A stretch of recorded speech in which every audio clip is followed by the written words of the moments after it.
வீட்டு சமையலர் தான் நம்மளோட ஆயுதம் சொன்ன காலம் போய் இன்னைக்கு பல சாதனைகள் படைச்சுக்கிட்டு இருக்காங்க நம்ம பெண்கள்.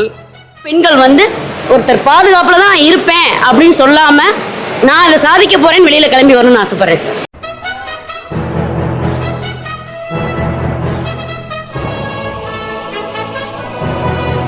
Welcome to Jai travelling. நம்ம தேனியில மகளிர் தினத்தை முன்னிட்டு லாஸ்ட் சண்டே 3ஆம் தேதி பெரியகுளம் ரோட்ல இருக்கிற வேலுச்சாமி மண்டபத்துல ஒரு ஈவென்ட் நடந்துச்சு. இந்த ஃபங்க்ஷன்ல தேனி டிஸ்ட்ரிக்ட்ல இருக்கிற ஒரு 25 பெண்களை தேர்ந்தெடுத்து சாதனை பெண்மணி அப்படின்னு ஒரு அவார்டை மேடை பேச்சாளர் பர்வீன் சுல்தானா அவங்க கையில வந்து வழங்கப்பட்டுச்சு. இந்த ஃபங்க்ஷன் ரொம்பவும் ஹாப்பியா சந்தோஷமா நடந்து முடிஞ்சிச்சு.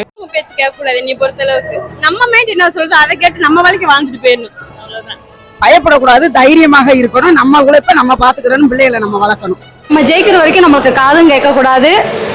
நம்மளோட வேலையை நம்ம கரெக்டா பார்த்தோம்னா கண்டிப்பா நம்மளால ஜெயிக்க முடியும். பயம் இல்லைன்னா என்ன வேணாலும் பண்ணலாம். உங்களோட லைஃப்ல ரொம்ப எஃபோர்ட் போடுங்க, வெளியில வாங்க, கண்டிப்பா உங்களுக்கான ஒரு பெட்டர் ஃபியூச்சர் இருக்கு. பெண் பிள்ளைகளை ஜாலியா சுத்த விட்டாதான் அவங்க என்ன மைண்ட் செட்ல இருக்காங்களோ அது தெரியும். ஃபர்ஸ்ட் வந்து என்னன்னா குடும்பம், குழந்தைங்க, ஹஸ்பண்ட் இவங்களோட தேவையை பூர்த்தி பண்ணிட்டு தான் வெளியவே வரணும். நல்ல தேடல் வச்சோம்னா கண்டிப்பா கிடைக்கும்.